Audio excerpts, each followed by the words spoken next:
अस्सलाम वालेकुम जी and welcome to our show. मैं हूं फैसल रहमान, इस्लामाबाद स्टूडियो से लाइव प्रोग्राम हॉटलाइन में। नाज़रीन, आज का प्रोग्राम हमारा डेफिनेटली आज का जो मेजर सब्जेक्ट है that is about the increase in petroleum prices. आपको याद होगा कि सन 19 2008 मई का महीना था, मुझे याद है, मैं अमेरिका में था और पहली दफा 4.0 का जो मार्क था पर गैलन प्राइसेस का बड़ा, तो अमेरिका में बड़ा एक मसला पड़ गया।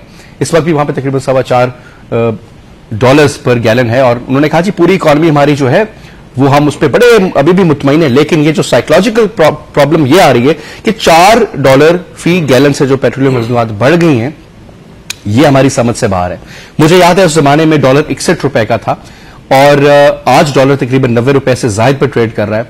उस वक्त तकरीबन $1 अरब की पाकिस्तान में सब्सिडी दी जा रही थी पेट्रोलियम प्रोडक्ट्स के ऊपर, अब नहीं है। उस जमाने में $147 पर बैरल पे मार्केट में एक्सट्रीम हिट किया था। इससे ज्यादा आज तक दुनिया की तारीख में तेल ऊपर नहीं गया, लेकिन तेल की कीमतें $1 उस दौर के हिसाब से तनासुब से हम देखें तो यानी कि 60 रुपए से कम फी लीटर पर फरोख्त हो रही हैं। यह पहला मौका है कि जब पेट्रोलियम प्राइसेस, खास करके मैं पेट्रोल की बात कर रहा हूं, 100 रुपए के साइकोलॉजिकल लेवल से पाकिस्तान की तारीख में पहली दफा बढ़ जाएंगी। इसके पीछे क्या डिटेल्स हैं, क्यों किया जाता है, वो सारा तो एक अलग बहुत लंबा एक चैप्टर है। डेफिनेटली कोशिश करूंगा उसके मेजर चीजें हम कवर कर लें। लेकिन पाकिस्तान में पेट्रोलियम प्राइसेस को जो कहा जाता है कि जी फोर्टनाइटली डायरेक्टली लिंक कर दिया गया इंटरनेशनल प्राइस से। लंदन का आप देखें, New York light sweet crude oil की कीमतें देखें, लंदन के नॉर्थ ब्रेंट देखें, फिर हमारी प्राइसेस को एसोसिएट किया जाता है सऊदी अरब के तेल के साथ। तो क्या ये उस रेशियो से बढ़ाई जाती हैं जिस तरीके से इंटरनेशनल मार्केट में हुवर करती हैं प्राइसेस, या फिर कोई और तनासुब है, या फिर कोई और गेम है, या फिर मैं बड़े इंटरेस्टिंग से जब बैठ के क्वेश्चन प्रिपेयर कर रहा था तो मैंने हर वो चीज मेरे जहन में नेगेटिव आ रही थी जो मैं जरूर शेयर करूंगा आपसे कि या ये बैड गवर्नेंस का नतीजा है, क्या ये लैक ऑफ कमिटमेंट है, क्योंकि वज़ीर-ए-आज़म साहब भी पाकिस्तान से बाहर चीन के दौरे पर, सदर साहब एक और दौरे पर, वहीं से पेट्रोलियम प्राइसेस का एक इजाफा होता है। कोई एहतजाज, डंडे, बिजली शिजली को तो छोड़ दीजिए, गैस होगी नहीं होगी वो तो एक अलग चैप्टर है, डायरेक्टली जिससे आपकी इन्फ्लेशन हिट करती है। ट्रिकल डाउन इफेक्ट 8-9% की इंक्रीज का 8-9% नहीं आता, कम से कम 30% आता है। चीनी की कीमतें, दालों की कीमतों में 34% इजाफा हो जाता है एक स्टेटमेंट के साथ ही। उसके ऊपर 25 से 30 अरब रुपए किस तरीके से बनाए जाते हैं, ऑयल मार्केटिंग कंपनीज किस तरीके से अपना शेयर लेती हैं, गवर्नमेंट लेवी में किस किस की जेब में कितना पैसा जाता है, किधर किधर, जिसको पंजाबी में बोलते हैं कप टुक, मैं लफ्ज यूज करूंगा because it's a very interesting word. वो कप टुक के चक्कर में रगड़ा आपको लगता है, लेकिन आप लोग मैक्सिमम ये करते हैं कि सिविल प्राइवेट गाड़ियों को तोड़ के आग लगा देते हैं। आइए कोशिश कीजिएगा सब्ज नंबर प्लेट की गाड़ियों, ताकि गवर्नमेंट को डायरेक्ट नुकसान, उसका आम आदमी को फर्क ना पड़े।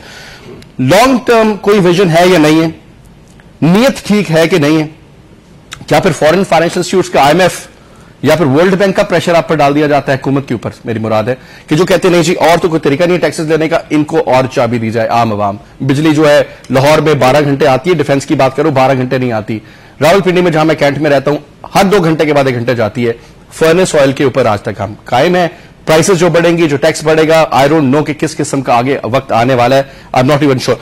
क्या पाकिस्तान को बाय डिजाइन तबाह करने की साजिश की जा रही है? इसमें हमारे अपने हुक्मरान शामिल हैं। ये जो एक किताब में हमेशा मिसाल देता हूं, confessions of an economic hitman, John Perkins का परफेक्ट फॉर्मूला शौकत अजीज की सूरत में भी मिला, शायद अभी दोबारा मिले, कि कीमतें बढ़ाई जाओ और सिलसिले कुछ और, या फिर हमारी सियासत इश्यू को, इस प्रॉब्लम को अहमियत ही नहीं देती।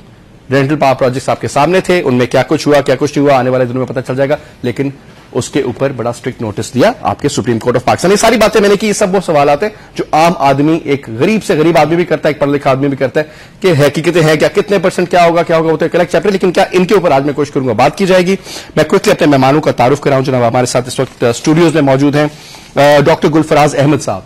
डॉक्टर साहब की कोई इंट्रोडक्शन मैं इसलिए दूंगा कि इतनी चेयरमैन नेपरा के हैसियत से फराइज अंजाम दे चुके हैं, चेयरमैन OGDC रहे हैं, मेंबर है न्यूक्लियर एनर्जी के, फॉर्मर सेक्रेटरी पेट्रोलियम की हैसियत से भी खिदमात अंजाम दे चुके हैं। जनाब बहुत शुक्रिया डॉक्टर साहब, आप प्रोग्राम में आए। डॉक्टर साहब के बराबर में तशरीफ रखते हैं जनाब सेनेटर दिलावर अब्बास साहब, is a very senior analyst. उसके साथ साथ मैं ये कहूंगा कि डॉक्टर साहब की जो मेजर जो फोकस रहा है पेट्रोलियम के हवाले से, सेनेटर है डॉक्टर साहब, सेनेटर दिलावर अब्बास साहब, माफ कीजिएगा, साबिक चेयरमैन रहे हैं सेनेट के पेट्रोलियम एंड नेचुरल रिसोर्सेज के। सेनेटर साहब बहुत बहुत शुक्रिया आपका भी। थोड़ी देर में हमें ज्वाइन इन करेंगी डॉक्टर नूर फातिमा जो कि एनालिस्ट हैं, शी इज ऑन अ वे, थोड़ी देर में हमें वो भी ज्वाइन इन कर लेंगी। लेकिन let's start off from you Gulfaraz Ahmed साहब, जो कुछ बोला गलत बोला या सही लगा आपको? मेरे ख्याल में आपने बड़े इफेक्टिवली इतनी जल्दी में एक समरी बनाई जो हमारे मौजूदा हालात को काफी ठीक बैठती है। जब मैं पेट्रोलियम या एनर्जी प्राइसेस की बात करता हूं तो इसमें दुनिया के ज्यादातर मुल्क बड़ा जेलसली गार्ड करते हैं कि एनर्जी की प्राइसेस ना बढ़े। उसकी वजह यह होती है कि जब एनर्जी की प्राइसेस ज्यादा बढ़ती हैं तो ब्रॉड आम मैशत के ऊपर उसके इतनी मनफी असरात पैदा होते हैं कि जो आप प्राइस बढ़ाते हैं और जिससे आप थोड़ी एक्स्ट्रा रिकवरी करना चाहते हैं उससे ज्यादा आपके नुकसानात हो जाते हैं। और इसके ऊपर दुनिया में कैसे हैंडल करते हैं? एक तो यह है कि जब कभी भी ये एसेंशियल कमोडिटी प्राइस की जो गवर्नमेंट जो रेगुलेट करती है उसको बढ़ाने से पहले उसका प्राइस सेंसिटिविटी एनालिसिस किया जाता है। और उसके लिए हमें वर्ल्ड बैंक ने एक बहुत बड़ा सिमुलेटर प्लानिंग कमीशन को आज से कुछ 10-15 साल पहले दिया था, जिससे पता चले कि इसका ब्रॉडर इंपैक्ट क्या होगा और इसका एक ट्रेड ऑफ चुना जाता है कि कितनी प्राइस बढ़ानी चाहिए जो हमें फायदा हो बल्कि उसका नेगेटिव ट्रेड ऑफ ना हो। एक तो वो चीज है।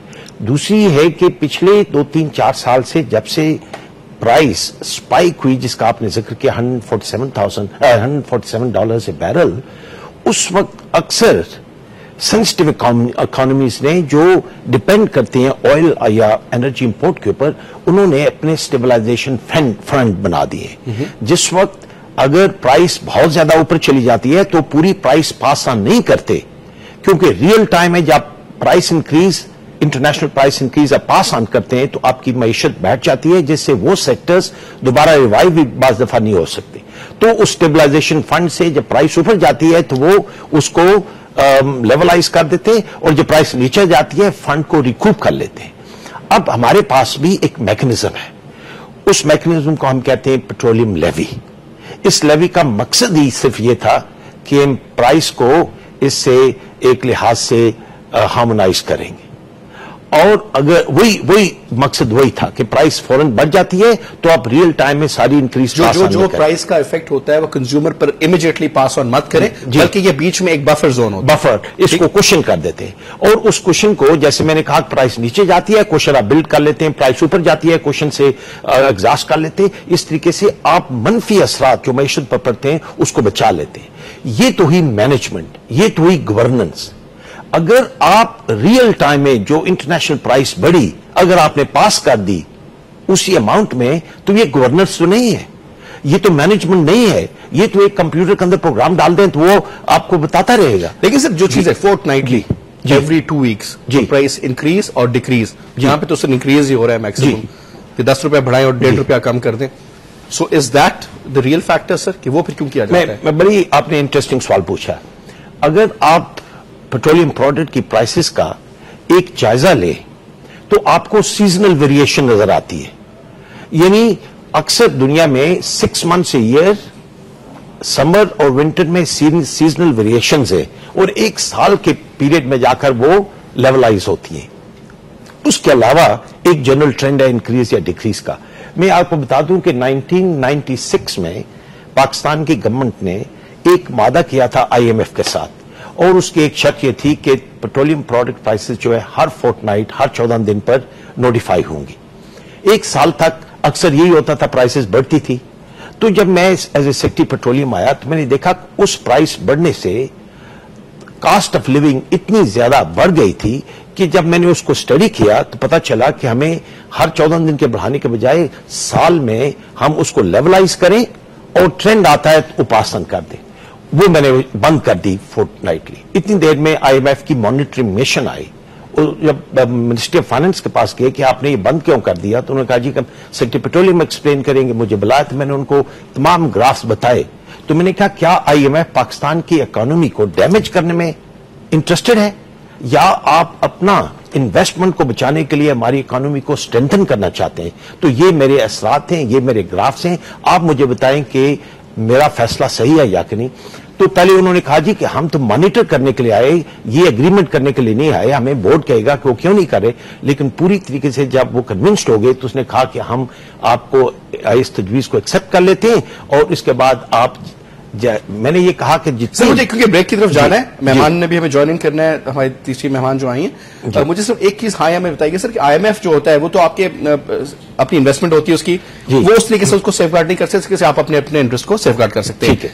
Are we good enough or rather are we smart enough to sort of safeguard our own interest?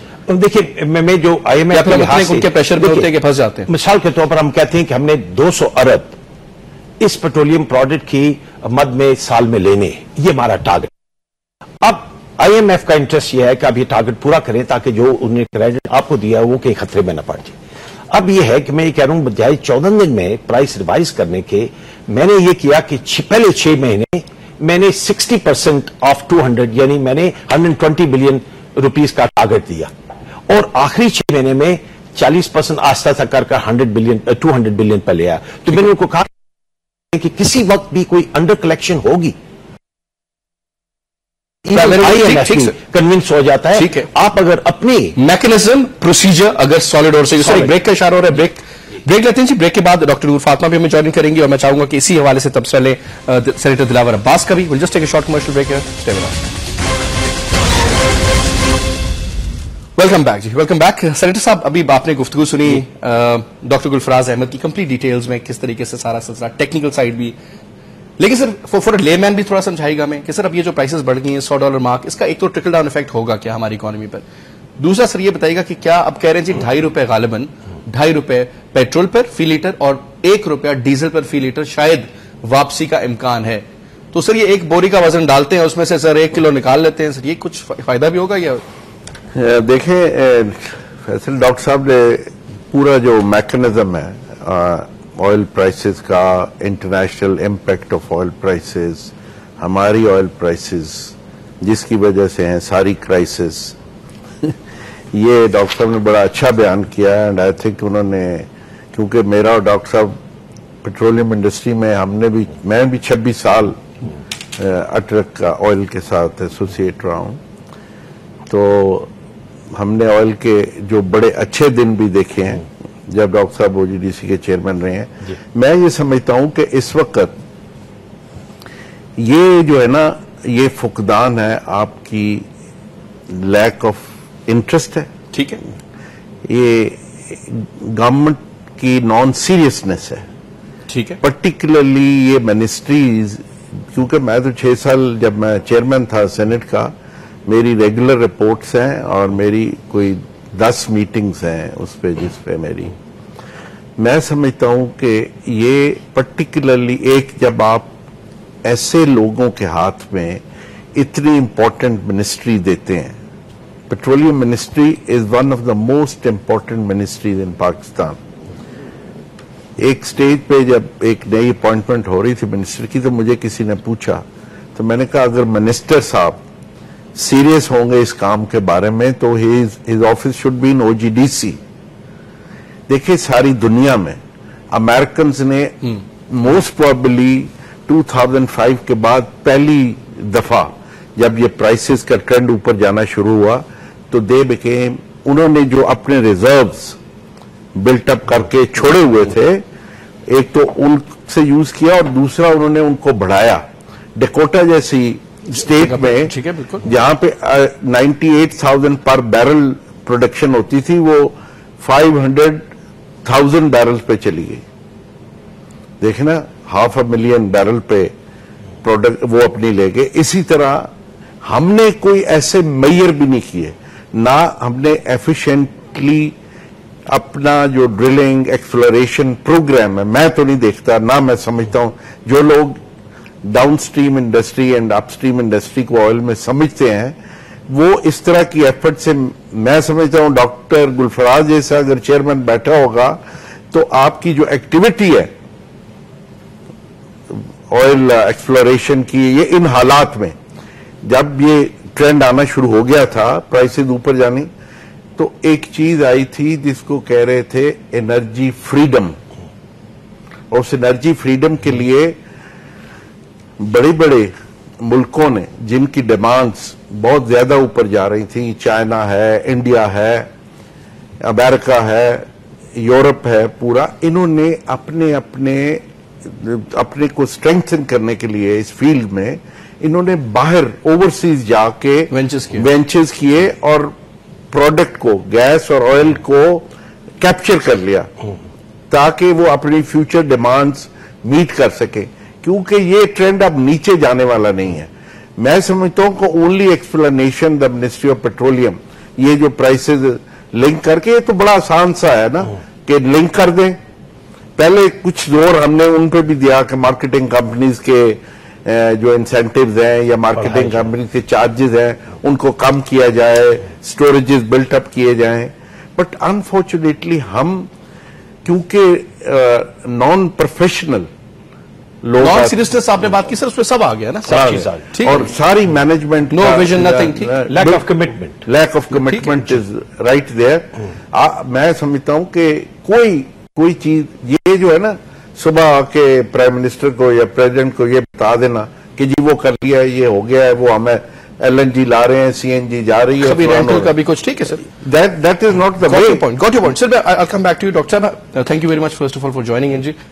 मुझे आप ये बताइएगा, क्योंकि आपकी भी एक्सपर्टीज है इस एरिया में, खासकर किस फील्ड में, and you also being a government employee, I don't know आप किस हद तक बात करेंगे, लेकिन आज सच बोलिएगा आप, होगा क्या मैम और होने क्या वाला है, अंदर की कहानी है क्या?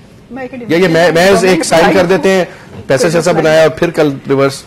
देखिए, मैं ये कहती हूँ, I will second both of them, analyst जो जितनी मैं सुन सकी हूँ बात, सिंपली इसमें जो इस वक्त इकोनॉमिक मैनेजर्स है ना हमारे मुल्क के, they should accept their failure, as simple as that. ठीक है, आपका 43% इस वक्त जो रेवेन्यू है वो आ रहा है GST से, ठीक है। आपने क्या किया है, आपने इनडायरेक्ट टैक्सेशन ऐड कर दिए through just one stock of your petrol prices hike, ठीक। अच्छा, कहने को आपका पेट्रोल प्राइसेस है, लेकिन आप देखिए कि डे टू डे आपकी कितनी GST इंक्रीज आपके इसके अंदर हो जाएगी। बात वही है कि आपने फैसला करना था बहुत अरसा पहले कि आपने डायरेक्ट, इसका मतलब एक फेलियर कहाँ है कि ये एक फेलियर आपका ये कि आप डायरेक्ट टैक्सेस का नेट नहीं बढ़ा सके, इसीलिए आपने ये, अदरवाइज जो ओगरा है, जहां तक मेरी इन्फॉर्मेशन है, उन्होंने जो गवर्नमेंट को प्रपोजल रिसेंट दी थी, उन्होंने ये 7 प्रपोजल दी थी। एक सजेस्ट उन्होंने किया था कि जी government should absorb this price hike, subsidy कर सकती है, टैक्सेशन को रोक सकती है, और अपनी जो इसमें फ्यूल टैक्सेस है उसको एब्जॉर्ब कर सकती है। लेकिन एब्जॉर्ब करने के बजाय आपने साइकोलॉजिकल बैरियर जो 100 रुपीज उसको क्रॉस तोड़ दिया जी, अभी कम करके भी तोड़ दिया, कम भी होती है। सो अब पहले तो अब हम थोड़ा सा प्राइड ले रहे थे जी कि हम एक रीजनल इंटीग्रेशन की तरफ आ रहे हैं, हम थोड़ा पाइपलाइन की बात कर रहे हैं, हम गैस को लेने की बात, रिसेंट आपकी सोइल की मीटिंग में इंडिया के एक जेस्चर आया कि जी इंडिया से आप इलेक्ट्रिसिटी कुछ 1000 to 3000 मेगावाट आप लेने वाले हैं। वो तो मेच्योर अपनी जगह होगा नहीं, आप उससे पहले आपने वो सारा, जिसकी वजह से आप बेसिकली वैट नहीं लगा रहे थे, क्योंकि वैट से आपका 3% आपका इन्फ्लेशन आना था, वो 3% इन्फ्लेशन, उससे कहीं ज्यादा इन्फ्लेशन आपने ये लाके इम्पोज करके कर दिया। तो ये तो कंप्लीटली ये इकोनॉमिक फेलियर है मैनेजर्स की, बिल्कुल इकोनॉमिक्स में फेलियर है उनकी। और इनडायरेक्ट टैक्सेशन बढ़ाई गई है, GST इनडायरेक्टली आपने GST बाकी जो फूड आइटम्स है उस पर डे टू डे आपने उससे की है। आज की खबर है 34% चीनी में और दालों में इजाफा, पता चल जाएगा वो तो जाके 1 मिनट में तो बेसिकली आपको IMF ने, जैसे डॉक्टर साहब भी बात कर रहे थे, IMF ने आपको 2 महीने पहले ये कहा था कि जी आपका 2.4 आ रहा है GDP, आप इस मंथ, इस फाइनेंशियल ईयर में आपने इसको 3.4 या 4.4 ऐसे कुछ करके आपने इसको लेके जाना है। तो उसको लेके जाने का मतलब क्या था कि आप GDP को इस तरह से बढ़ाएंगे, इन्फ्लेशन से बढ़ाएंगे, इन्फ्लेशन तो आपने कंटेन करनी है। आई मीन मैं टोटली कंफ्यूज हैं जैसे एनालिस्ट के, हमारी क्या डायरेक्शंस हैं, हम IMF को क्या साबित करना चाह रहे हैं इस तरीके से। IMF ठीक है आपसे फिस्कल डेफिसिट की बात कर रहा है, मगर फिस्कल डेफिसिट डजंट मीन कि आप लोगों के इनडायरेक्ट टैक्सेशन से आप उनकी इन्फ्लेशन कहां ले जाएंगे, और वो भी खास करके उसका डायरेक्ट इफेक्ट आएगा हमारी फूड, जो हमारी फूड जो बेसिक जिसका जो मैं ब्रेक का इशारा है कि एक इंटरेस्टिंग चीज में ये भी पैदा होती है जनाब कि वो जो हमारी जो IMF की जो शराइत होती है उसके ऊपर बड़ी बात हो कहती है, क्योंकि जो IMF वाले जो ना ये करते हैं ये सारा काम, इसकी वजह से हुकूमत बेचारी तो मासूम में फंस जाते हैं। तो मैं चाहूंगा कि थोड़ा बताइएगा हुकूमत कितनी हुकूमत के पास गेम होती है और कितना IMF का प्रेशर होता है। जस्ट टेक अ ब्रेक है, ब्रेक से वापस आते हैं इसी पे बात करेंगे। Just take a break.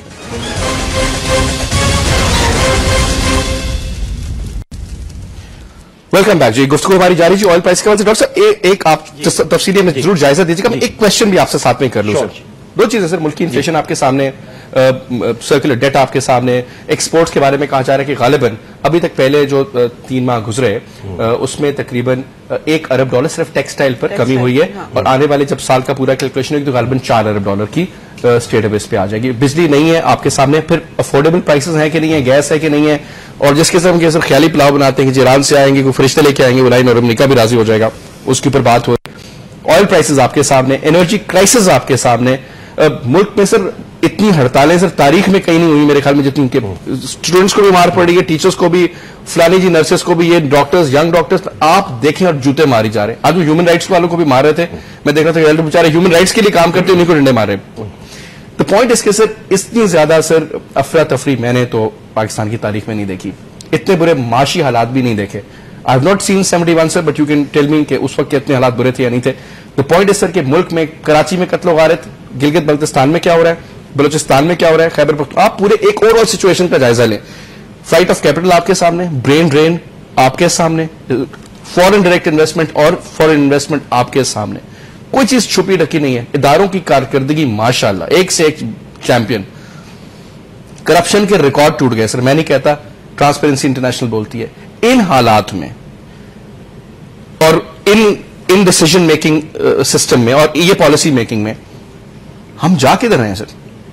Are we actually committing suicide, या पे क्लिफ पे करके किसी और को क्या हमें दिक्कत दे दे सर? आप देखिए फैसले ये जो आपने नक्शा खींचा है बिल्कुल हकीकत है। बजट इज अप्रोचिंग इनमें, और ये बात है कि हर सीजन में एनर्जी की, मसलन समर में इलेक्ट्रिसिटी क्राइसिस वर्स्ट होती जा रही है, विंटर में गैस क्राइसिस बदतर होती जा रही है। और अगर आप आगे देखें तो कोई ऐसा हमें ऐसे इम्कानात नजर नहीं आते कि क्राइसिस रुक जाए। और अगर इस क्राइसिस ने ऐसे ही जाना है तो हम प्रेसिपिस में, हम तो फ्री फॉल पर आ चुके हैं। और फिर जो आपने कहा कि आगे क्या आएगा, जब तक ये क्राइसिस को हम पहले होल्ड नहीं करेंगे, उसके बाद फिर पॉजिटिव रिकवरी नहीं करेंगे, हमारे सामने एक पॉजिटिव फ्यूचर की उम्मीद नहीं रहती। लेकिन किस तरीके से ये पहली चीज होगी, क्राइसिस को हम होल्ड करें और उसके बाद फिर रिकवरी शुरू करें।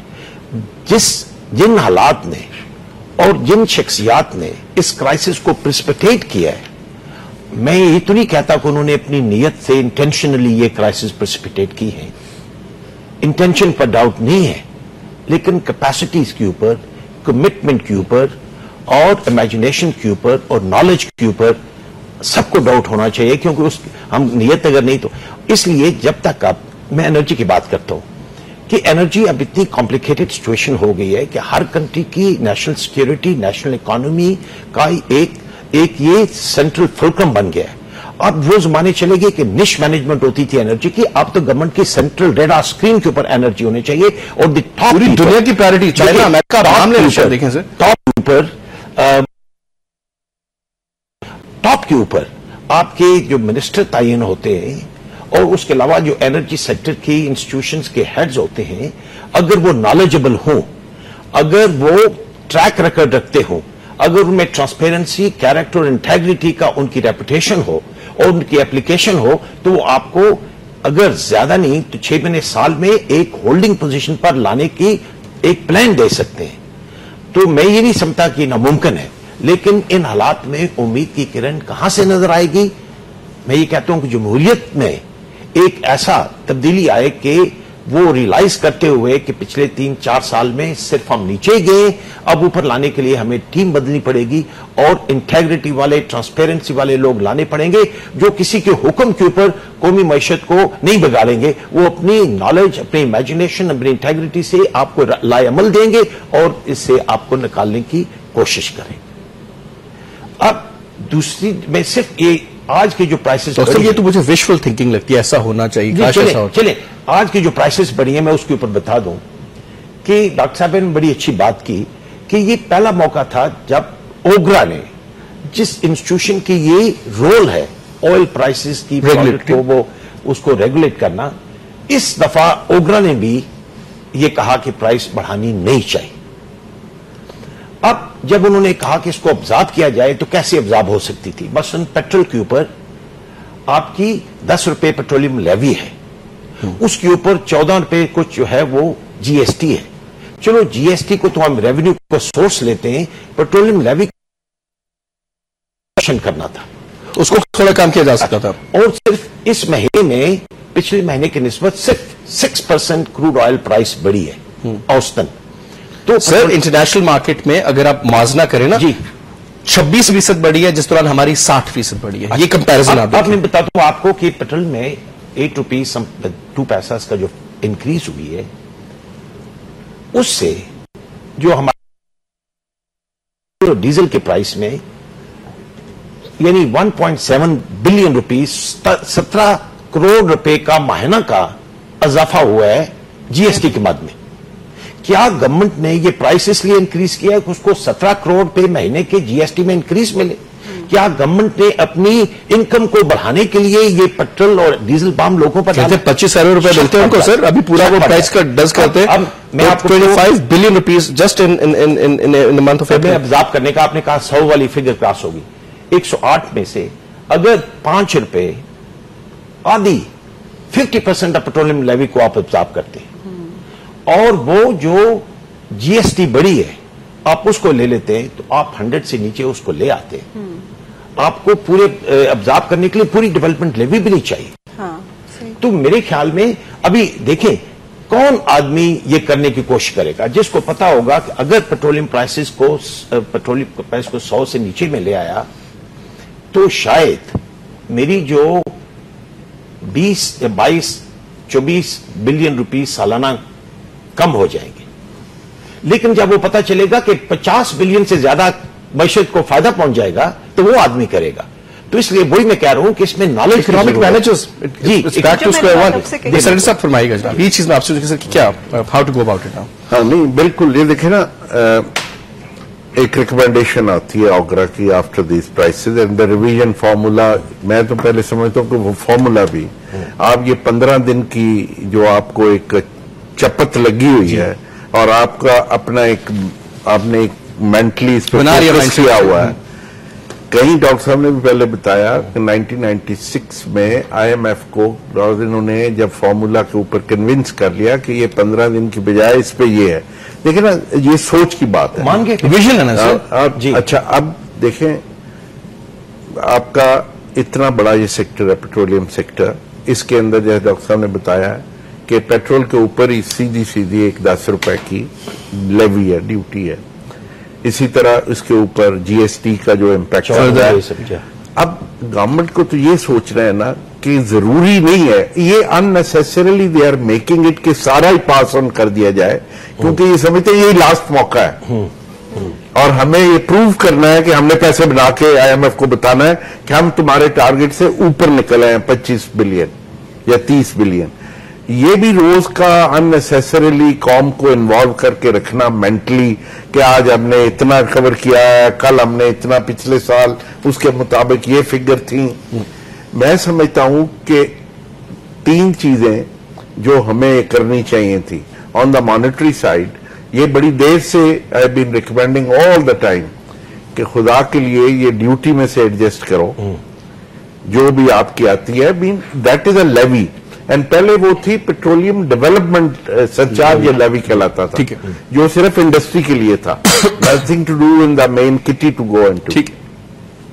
पर बात ये है कि वो सोच जो है ना जिस पे हम फंसे हुए हैं और जिसमें हम अपना विजन कोई सोच या ऐड नहीं करना चाहते, जो अगर आप विजन ही कोई नहीं और आपको इसके रिलेटेड आपके पास आती प्रपोजल बन के आपने कहा वो क्या कह रहा है भाई ये रेगुलेटर क्या कह रहा है, उसने कहा ये ब्रेक डाउन करके बता दिया, उसके बाद दैट्स ऑल, लेट्स गो, हम मिनिस्ट्री ऑफ फाइनेंस को ये बता देते हैं। But there has to be, देखे ना आप चलें, आप कैरोसिन में छूट और दे दें, पेट्रोल में 1.5-2 रुपए कम कर लें, डीजल में 1 रुपया कम कर लें, तो स्टिल पीपल जो आपको ये लोग जो आप बददुआएं देंगे या जो इस वक्त मुल्क के साथ ये एवरीबडी नोज, ये मैनेजर्स जो हैं हमारे कि इसका एक चेन रिएक्शन चलता है फौरन।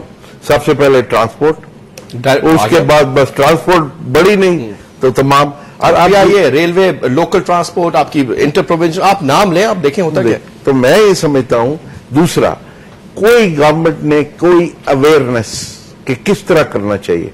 अब अमेरिका में ये हुआ ना जब ये प्राइसेस ऊपर जानी शुरू हुई, उन्होंने कंजर्वेशन, उन्होंने ऑटो इंडस्ट्री के अंदर स्पेशल टेक्निक्स इंट्रोड्यूस करनी शुरू कर दी। वो तो फर्स्ट वर्ल्ड कंट्री की सोच है सर, इधर किधर इनको तो बेसिक्स का नहीं समझ नहीं। अच्छा, उन्होंने टायर्स तक के लिए जी, और टायर प्रेशर को रेगुलेट करने। यहाँ पे तो कंजर्वेशन पे तो कोई है ही नहीं। हमें भी मेंटली कॉम को उन्होंने इतना बेहिस कर दिया हुआ है ना हमारी इन सारी पॉलिसीज ने कि हम भी अब। This time check is brought to you by Waves Combo. Beautify my life. A bright freezer and fridge together.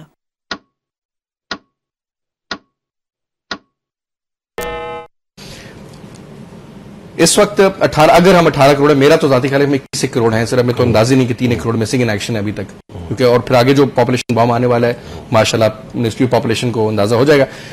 कहने का मकसद यह है सर कि हर एक साल, if I am wrong please correct me, हर साल 1 करोड़ अफराद बुनियादी जो लकीर है जिसमें मेरे ख्याल में 2200 कैलोरीज के करीब खाने की जो चक्कर है अभी को छोड़ दें आप, एवरी ईयर 1 करोड़ 10 मिलियन लोग उस सतह से नीचे आ रहे हैं। इस वक्त तक की रिपोर्ट के मुताबिक पिछले 4 साल में 5 करोड़ अफराद सतह जो उसकी वो जो पॉवर्टी जो लाइन है उससे नीचे आ चुके हैं।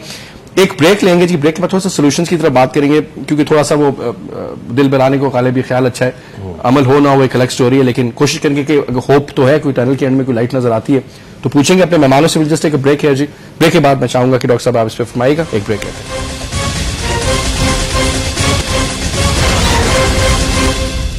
वेलकम बैक जी। डॉक्टर नूर फातिमा ये फरमाएगा कि अब सिंस लास्ट हाफ है प्रोग्राम का लास्ट सेगमेंट है, तो मैं चाहूंगा आप सॉल्यूशंस की बात करें। अभी भी आप होपफुल हैं चीजें मैनेज हो, मैं ये नहीं कह रहा कि 100 से कम कि इसको 50 रुपए का कर दें फ्यूल को, लेकिन ये मैनेजेबल हो सकती हैं सिलसिले only if they are able to rethink their policies. देखिए मैं आपको बताऊं, यहाँ बड़ी एक खास किस्म के एक मिथ में लोगों को डाल दिया गया है, कभी आईएमएफ के नाम पर, कभी वर्ल्ड बैंक के नाम पर, कभी जीडीपी ग्रोथ। थोड़ी सी चीज मैं आपको इस पे बात कर दूं, अभी भी जीडीपी ग्रोथ फिस्कल डेफिसिट के ऊपर ही ये सारी इस ट्रैप का हिसाब बने ना। जीडीपी ग्रोथ किस लिए? नहीं, आप मुझे बताइए जीडीपी ग्रोथ नंबर्स किस लिए? उसका कोई रिलेशन आपकी डेवलपमेंट से होना चाहिए ना। इतनी जीडीपी ग्रोथ रही तो फिर आपकी प्रायोरिटीज आपको पता है, इसका मतलब है कि आपकी प्रायोरिटीज जस्ट नंबर्स दिखाना है to the international financial institutions. Madam आपका अगर कह रहे थे तो ग्रोथ बात ये है सपोर्ट करने के लिए ना अभी जो बजट बनेगा उसका जो आगे इफेक्ट आएगा अगली हुकूमत जो भी होगी, अल्लाह करे नहीं की होगा। बजट बनाना और बात है, बजट को इम्प्लीमेंट करना, एग्जीक्यूट करना बिल्कुल और बात है। देखिए इनको आपके जो जीडीपी फिगर्स जो और जितनी इनके फिगर्स जो ये दिखा रहे हैं ना इंडिकेटर्स के तौर पर, इनको लिंक करना पड़ेगा डेवलपमेंट के साथ, वरना ये करते जाए। जीडीपी ग्रोथ इनकी 8% भी रही है और अब 2% पे भी आ गई है, तो उसमें क्या डिफरेंस क्या है? लोग जैसे अभी आप ब्रेक में बात कर रहे थे कि कितने मिलियन लोग एक साल में आपके पॉवर्टी लाइन से नीचे जा रहे हैं, रादर कि वो थोड़ा डेवलप होकर ऊपर आ जाते। तो बात ये है कि सब कुछ पॉसिबल है, आपके पास सब कुछ है। आप अपने नेबर में देखिए, एक ऐसी इकॉनमी जो आपसे लेस डेवलपिंग इकॉनमी थी बांग्लादेश की, देखिए उन्होंने एक प्रायोरिटी कर ली है, और आप इस वक्त देखिए कि उनके 4 से 6 लाख की जो फैमिलीज हैं वो कंप्लीटली शिफ्ट किए हुए हैं सोलर इलेक्ट्रिसिटी की। ठीक है, उन्होंने मैनेजमेंट 3 घंटे से ज्यादा उनकी लाइट नहीं जाती है, वो भी ऐसे एरियाज में जहां वो अफोर्ड कर सकते हैं, इंडस्ट्री की लाइट उनकी नहीं जाती है। आपकी सारी इंडस्ट्री शिफ्ट होकर वहां जा रही है, तो ये कहना कि हो सकता है, हो बिल्कुल सकता है। मसला ये आप करना चाहते हैं कि नहीं करना चाहते? करना चाहते हैं, आप फिगर्स तक रहना चाहते हैं। आप आईएमएफ और वर्ल्ड बैंक के, आईएमएफ और world bank just like a money shops, you are going to them, that's all. लोगों को इस चीज से ना बहलाइए, ना ही लोगों को इस चक्कर में डालिए, लोग इस चीज में नहीं पिछले महीने तो मैंने उनसे एक सवाल किया, मैंने कहा सर ये बताइए कि अभी जब गर्मियों में बजट आता है तो बड़ा गर्मा गर्म बजट आता है, तो उन्होंने कहा कि नहीं, हमने गर्मियों से थोड़ा सा पहले स्प्रिंग में यानी कि मई में हम उसको करेंगे ताकि एक स्प्रिंग टाइप माहौल का बजट हो। तो खैर मैंने कहा जी अल्लाह करे ऐसा हो। आपको लगता है कि ये भी एक विजुअल थिंकिंग होगी हमारे टॉप नॉच की, या फिर मैम ये जो बजट आ रहा है ये गवर्नमेंट इसमें बड़ी फिक्स है? उसकी रीजन ये है कि वो बड़े एम्बिशियस टारगेट्स तो होंगे, नो डाउट, दिखाए भी जाएंगे, किए भी जाएंगे, प्रोग्राम्स भी हो जाएंगे। से करेंगे आपके पास वो फंडिंग जो प्लेज होती है वो तो आती नहीं। वर्ल्ड बैंक आपसे सारे अपने प्रोजेक्ट्स की फंडिंग अभी रोक रहा है। आईएमएफ से आपने ये कहा जी हमने रोका है, बहरहाल उन्होंने आपको रोक दिया है वेट के ऊपर, ठीक है। तो रेवेन्यू और आपके जो टारगेट्स हैं उसके दरमियान कोई मैच होना चाहिए, जो मुझे नहीं लगता कि होगा। तो आप समझिए कि ये बहुत आगे, मतलब इतनी कोई अच्छी शक्ल नहीं नजर आ रही आपको? मैं नहीं समझती पाकिस्तान की मैशत बिल्कुल नहीं समझती। अगर इससे पहले कि मैं बाकी मेहमानों पे चले, एनर्जी मिक्स की हम हमेशा बात करते हैं मैम। अभी तो खैर पानी वैसे भी कम है, मेल्ट होगा, गर्मियों का पानी तो हाइड्रो तक बिजली कन्वर्ट होंगे, सारा कुछ होगा। कोई लॉन्ग टर्म प्रपोजल नहीं है। मैक्सिमम ये तुर्की से रेंटल पावर था, इसके ऊपर भी केस बन गया क्योंकि उसमें भी पैसा खूब बना है। आई विश कि वो प्रूव हो और वो लोग अंदर हो जिन्होंने किया, होना नहीं ऐसे। बाकी सोलर के ऊपर माशाल्लाह, क्योंकि देखें चाइना कितने दुनिया से सब्सिडी ले रहा है उसके ऊपर, क्योंकि वो पैसा उनको वापस मिल रहा है। हमें कोई समझ नहीं है, हालांकि परफेक्ट मुल्क है धूप के लिए। आपके पास जो कितना सनलाइट है, आपका सनलाइट है हर महीने में रहती है। फिर आपका जो कोस्टल के ऊपर जो आपका पंखों से बिजली पैदा करते हैं विंड से, हमने सोचा ही नहीं कभी कि उधर ही यूनिट्स बना दे, उधर ही कोई 2-4 मेगावाट भी बिजली पैदा हो जाए। नहीं, कोल जो माशाल्लाह जिसको हम हमेशा इसके ऊपर हम इतराते हैं और डांस करते हैं ना, ओ इतना कोयला के इतना सऊदी अरब के जितना, वो भी रिजल्ट आपके सामने 1% से भी ज्यादा गालिबन, I think it's less than that, आपसे बेहतर समझाएंगे। न्यूक्लियर के ऊपर वो भी माशाल्लाह अमेरिकन सिविल न्यूक्लियर डील के प्रपोजल दे रहे हैं उनको कि हमारे साथ भी करो। यूरोप में धूप नहीं है मैडम, ये तो फिर हम जो 21-22 करोड़ लोग हैं ये किधर से आएंगे? अभी हम 5% एनर्जी की बात कर रहे हैं, ये जो आपके एनर्जी प्लान है इसमें हम कह रहे हैं 5% अल्टरनेट पे हमें जाना है। 5% की बात करें जहां आपके पास इस कदर सनलाइट है, और यूरोप में जहां सनलाइट नहीं वो 30% पे ऑलरेडी है। हॉलैंड जैसे आप अपनी प्रायोरिटी देख लीजिए ना। पहले देखिए, मैं ये समझ रही हूँ आपका पहले तो मेरा ये ख्याल था कुछ अर्सा पहले कि जी मैन्युफैक्चरिंग रेवोल्यूशन और इस तरह की बातें मैं लिखती भी पढ़ती बोलती। अब तो मुझे ऐसा लगता है जैसे कंप्लीटली रेनेसां पे आपको जाना पड़ेगा। कंप्लीट बिलीफ, थॉट्स सब चेंज आपको करना पड़ेगा। अब आपको रेनेसां की तरफ आना है, अब आप सोर्स से कम पे नहीं कर सकते। देखिए, डॉक्टर साहब ने बहुत अच्छी इसकी निशानदेही की है कि हमें रेनेसांस पर जाना पड़ेगा, यानी ऑल ओवर अगेन हमें अपनी प्रायोरिटी सेट करनी पड़ेगी, अपने गोल बनाने पड़ेंगे। इस कौम को उस जगह ले जाना चाहिए जहां पर ये आज से 30 साल पहले पहुंच चुकी होनी चाहिए थी। और जैसे हमारे साथ के मुल्क जो पहले साउथ एशियन जो इकोनॉमिस्ट थी हमसे नीचे थी, वो बाद में टाइगर बन गई। उसके साथ आगे पीछे हमारे हमसाय मुल्क जिसके साथ हमने पिछले 7 साल से एक लिहाज से मिलिट्री बैलेंस रखा हुआ, वो कितना आगे चला गया। आपने बांग्लादेश का जिक्र किया, मिशन वाले लोग हैं सिर्फ। तो बात यह है कि अभी इस कौम का दर्द आना चाहिए और किसी ऐसी टीम को दर्द आना चाहिए कि इस कौम को हम इस तनज़ली से निकालकर एक नया फ्यूचर दे सकते हैं। मैं ये आपको बताना चाहता हूं कि जो मामूली सा नॉलेज मेरे पास है, जो पाकिस्तान के कुदरती वसाइल हैं या पाकिस्तान की स्ट्रेटेजिक लोकेशन है या पाकिस्तान के अवाम और उसका एक कल्चर है, उसको देखकर मुझे यकीन आता है कि जिस वक्त भी हालात साजगार हुए हम एक इंशाल्लाह स्किप करेंगे, जंप करेंगे, आगे चले जाएंगे। और अब वो लोग देखें, ये पाकिस्तान के वो लोग नहीं रहे। अब 180 मिलियन अगर आप कहते हैं पॉपुलेशन है और 110 to 120 मिलियन यहां पर सिम्स काम कर रहे हैं। अब लोग जो हैं एक्सपोज हो चुके हैं, अगर फॉर्मली एजुकेटेड नहीं एक्सपोज हो चुके हैं। अब इन लोगों को जो एक्सपोज हैं, अवेयर हैं, उनको किसी तरफ चैनल करना और फिर नेशनल बिल्डिंग एक्टिविटीज को बनाना अब बहुत आसान हो चुका है। तो मेरे ख्याल में तो अब एक नया स्टार्ट लेना चाहिए। जहां तक मैं एनर्जी के मतलब एक छोटा सा आपको बता दूं कि अब जो मौजूदा हुकूमत है, without any explosion on them, उनकी कैपेसिटी में एनर्जी को अंडरस्टैंड करना, उसकी अहमियत को अंडरस्टैंड करना, उसकी ऑप्टिमैलिटी को अचीव करना, उसकी कास्ट मिनिमाइजेस को अचीव करना, ये इनकी बस की बात नहीं है। और हुकूमत एनर्जी ये जमहूरियत रहे, मैं सजेस्ट करता हूं कि एक ऑटोनमस एनर्जी बोर्ड बनाए जिसके अंदर वो लोग रखें जिनको नॉलेज हो, जिनको एक्सपोजर हो, जिनकी इंटेग्रिटी हो और जिनको कोई एम्बिशन ना हो, और वो इनको राय अमल दे और उसके ऊपर ये काम करें। मेरे ख्याल में हमें कोई इसका रास्ता निकलना शुरू हो जाए। सर सब कंक्लूजन। बिल्कुल, मैं समझता हूं कि ये जो है ना strength the managers have to show, अगर उनके पास कोई विजन है। मैंने प्राइम मिनिस्टर को इनवाइट किया था अपनी पहली मीटिंग में व्हेन ही टुक ओवर, और जब हम अभी अपोजिशन में थे और वो आए थे। Prime minister not suppose to come for the standing committees meeting, और सिर्फ टॉपिक था कि पाकिस्तान की एनर्जी के लिए क्या करना है and how you have to do it.